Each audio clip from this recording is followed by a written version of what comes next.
What if you opened your eyes and the world you knew was gone? No cities, no phones, no food, just the wind, the dust, and the deafening silence of prehistory. You're not on vacation. You're not dreaming. You've been thrown 50,000 years into the past, with nothing but your body, your modern mind, and a planet that doesn't care if you survive the night. You blink awake, sun glaring down, skin already burning, and the sound of distant snarls echoing across the grass. You're barefoot, naked, and completely alone. This isn't some episode of Survivor. This is the Stone Age, and every living thing around you sees you as either prey or competition.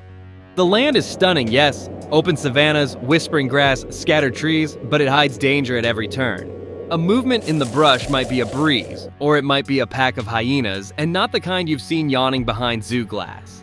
These ones are hungry, coordinated, and not afraid of something your size. Ancient predators weren't just bigger, they were smarter too. There were giant short-faced hyenas, lions larger than today's, even saber-toothed cats that could bring down prey in seconds. You wouldn't even hear it coming. Your ancestors were born into this threat. They didn't learn how to survive through Google or gear reviews. They were taught with blood, instinct, and observation. Kids learned early how to track movement in tall grass, how to tell when birds go quiet, how to sense something watching. You'd be staring at the horizon trying to remember if lions have spots, and it gets worse. The way you move, your posture, even your scent, all of it screams outsider. You've lived your whole life in protected environments. The Paleolithic world doesn't care about your gym membership or step count. Here, survival isn't about being strong. It's about being aware, every second, every breath. And the truth is, the world you just woke up in, it wasn't made for you. It was made to test every inch of your humanity, and you've just stepped in completely unarmed. Think you could last longer than a day in the Stone Age? Let us know in the comments, and don't forget to subscribe for more brutal, eye-opening dives into our ancient past. Hit that bell so you never miss a survival reality check. The sun dips low, and suddenly your biggest enemy isn't a predator. It's the temperature. The air that was scorching hours ago now cuts like a blade. The sky turns purple, wind picks up, and you're still exposed. No walls, no roof, no blankets. Just your modern body trembling in a world that shows no mercy. In the Paleolithic era, shelter wasn't a luxury. It was life support. Our ancestors didn't wander aimlessly hoping for cover. They had mental maps of safe zones, caves, cliffs, overhangs, even dense thickets that blocked the wind. Some even used mammoth bones to frame huts covered with hide and packed with grass. Ingenious, tough, and built from trial and error passed down through generations. You don't even know which direction the wind is coming from. And if you try to build something, you've got no cordage, no stone tools, and no idea how to thatch a roof from scratch. Not to mention, every noise in the dark now feels like something stalking you. Your brain races, not with solutions, but with panic. And here's the cruel irony. Your body, for all its modern comfort, isn't optimized for any climate. No fur for insulation, no claws to dig, no natural camouflage. You're the softest thing on the landscape. Prehistoric survival wasn't about camping, it was about lasting. Every night without proper shelter wasn't just uncomfortable. It was a countdown to hypothermia, to being found, to being too exhausted to run when danger finally arrived. So as the night creeps in and your teeth begin to chatter, remember this: if you can't find shelter, you don't get to worry about food or fire. You won't be alive long enough to need them. Let's say, somehow, you've found a rock overhang to crawl under. Maybe it's keeping the wind off your back. But the night is long, and the temperature keeps dropping. You need warmth, you need protection, you need fire. But unless you've smuggled in a lighter or a box of matches from 2025, you're in trouble. Because starting a fire from scratch isn't just about rubbing sticks together like you've seen in movies. It's a delicate, frustrating ritual that demands patience, knowledge, and materials you don't even recognize. You'd need to identify the right type of wood: dry, fibrous, soft enough to grind, but firm enough to generate heat. Then you'd need a fireboard, a spindle, a bow, and the technique to make embers. Now add wind, humidity, and trembling fingers into the mix. Without practice, you're more likely to snap a stick or slice your palm than produce a single spark. Your ancestors didn't try fire, they mastered it. They knew how to spot tinder from a glance: dry grass, crushed fungus, fine bark dust. They preserved coals between sites, carried smoldering embers in containers made from fungus or moss. Fire wasn't a bonus, it was a lifeline. It scared off predators. It made food edible. It lit the night and extended their working hours. Modern survivalists, people who've trained for this, often fail to get a flame even after hours. Now imagine doing it alone, hungry, and exposed, with the sounds of predators echoing in the dark. There's no YouTube tutorial, no second try. You don't just want fire in the Paleolithic, you need it. But fire doesn't care, it's earned. And unless you've got ancestral muscle memory or a miracle, you'll be facing the darkness with nothing but your breath and fear to keep you warm. By sunrise, hunger sets in. Your stomach growls, your energy dips, and your instinct tells you to find food. But in the Stone Age, instinct isn't enough. This isn't a grocery run. Out here, every meal is a test, and you're woefully unprepared. Forget about chasing down an animal. You're not built for it. Paleolithic hunters didn't sprint after prey like action heroes. They observed, tracked, and coordinated. They studied migration routes, animal behavior, even wind direction. Some groups spent days driving reindeer or wild horses into ravines and ambush zones. This wasn't brute force, it was complex generational strategy. And you don't even know which animals are safe to approach, let alone eat. You might grab a rock and go after a rabbit, only to realize you've got no idea how to skin it, gut it, or cook it safely. Even if you manage to bring something down, the real question is, what now? So maybe you turn to plants, but good luck. The forest doesn't come with warning labels. Some berries look delicious until your vision blurs and your heart races. The jiquity seed, for example, resembles a harmless bean but contains one of the deadliest toxins on Earth. One bite and you're done. Your ancestors spent lifetimes building a mental encyclopedia of what was edible, what needed boiling, what was medicine, and what would kill. That knowledge was passed down through stories, songs, trial and error. You skipped all those lessons. Even water isn't safe. That sparkling stream, it might carry bacteria or parasites that your modern immune system can't handle. Diarrhea, dehydration, infection, within hours, you're weaker than ever. So as your modern body burns calories fast and your mind spirals from confusion to desperation, remember, in the Stone Age, food wasn't just fuel, it was a gamble. And if you didn't know the rules, you didn't get to play. By now, you've dodged predators, found questionable shelter, and maybe chewed a handful of bitter roots you hope weren't poisonous. But even if you avoid starvation or being mauled, another enemy is quietly closing in, one you can't see. Bacteria, parasites, viruses, infections. These were the true apex predators of the Paleolithic world.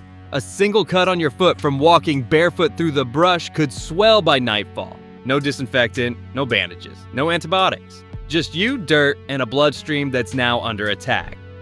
Modern humans live in sterile bubbles. Filtered water, pasteurized food, soap at every sink.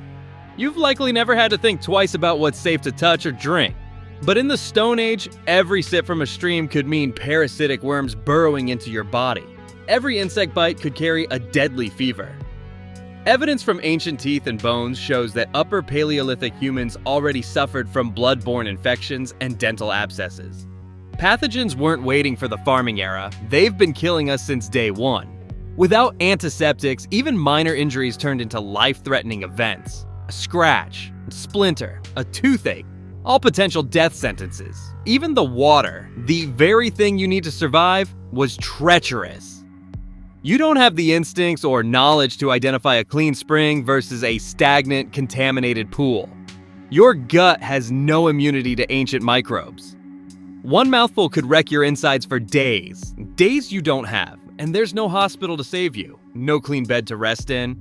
If you collapse, the wild just keeps moving. The predators don't wait, the nights don't get warmer. In the Stone Age, survival wasn't just about avoiding danger you could see. It was about enduring the invisible ones that waited patiently inside every wound, every drop, and every breath. At this point, you're cold, weak, dehydrated, and dangerously hungry. But here's the final blow. You're also alone. And in the Paleolithic world, that's as good as a death sentence. Our ancestors didn't survive because they were solo survivalists. They survived because they were part of something bigger. Bands, clans, family groups. About 20 to 30 people living, moving, and surviving together. These weren't just social units. They were living support systems with shared skills, responsibilities, and knowledge. In a single group, you might find a master tracker, a plant expert, a toolmaker, and a fire starter. No one had to know everything, because together, they knew enough. Tasks were divided by experience, not ego. Survival was a team sport. Now picture you, a modern human dropped into that world trying to figure out how to scrape marrow from a bone or craft a sharp edge from flint, all while watching your back. It's impossible. You're not just missing tools, you're missing a tribe. The strongest evidence we have of this collective survival comes from Paleolithic art, storytelling, and rituals. Those famous cave paintings, they weren't just decoration. They passed on knowledge, animal migrations, hunting strategies, seasonal changes. Studies show the details in those drawings were so precise that modern biologists can date them by the animals' coats. This was information sharing at its rawest form. Around the fire, elders taught the young. Through music and rhythm, stories encoded survival lessons. Through cooperation, they adapted. Alone, you don't stand a chance. You might be physically fit, smart, resourceful even. But in the Stone Age, none of that matters if you don't belong. Without a group to guide you, protect you, and share the burden, you're not a survivor, you're a liability. And liabilities don't last long out here. Here's a twist you didn't see coming. Biologically speaking, your brain isn't all that different from the minds of those early humans who thrived in the Stone Age.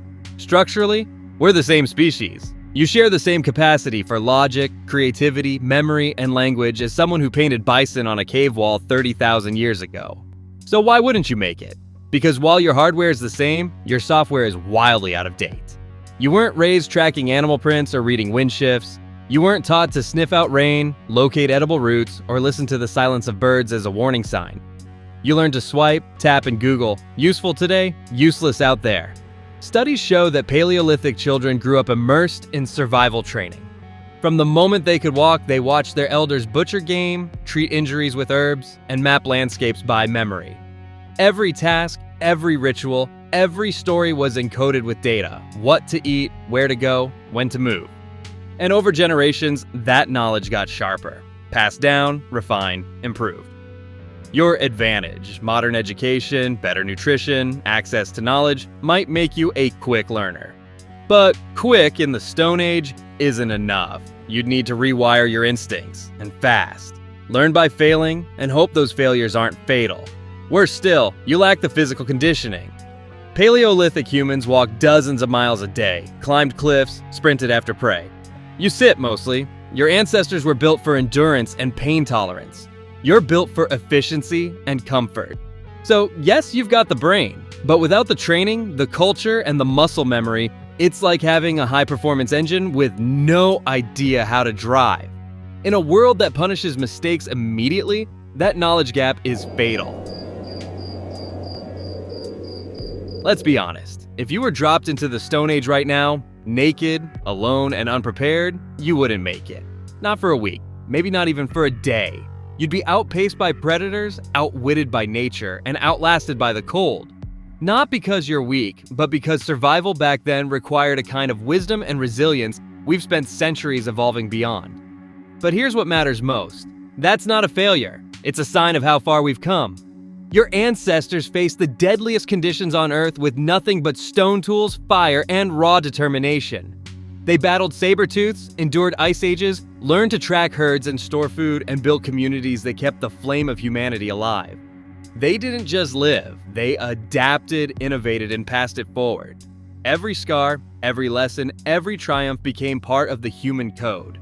You are the product of their success. We've traded hand axes for algorithms, fur pelts for climate control, and oral traditions for digital clouds. Our world looks nothing like theirs, but their struggle made it possible. You don't have to start a fire by hand anymore because they already did it a million times across 1,000 generations. So no, you wouldn't survive in their world. But they did, so you could thrive in yours. The real question isn't, could you be a caveman? It's, how do you honor the legacy of those who were? Because every time you marvel at technology, enjoy a warm bed, or drink clean water, you're standing on the shoulders of people who earned every scrap of safety with their bare hands. That's not weakness, that's progress. And that, more than survival, is the story of humanity. If this journey into our brutal, brilliant past made you think differently about human history, hit that like button and subscribe for more stories that go deeper than the timeline. We've only scratched the surface.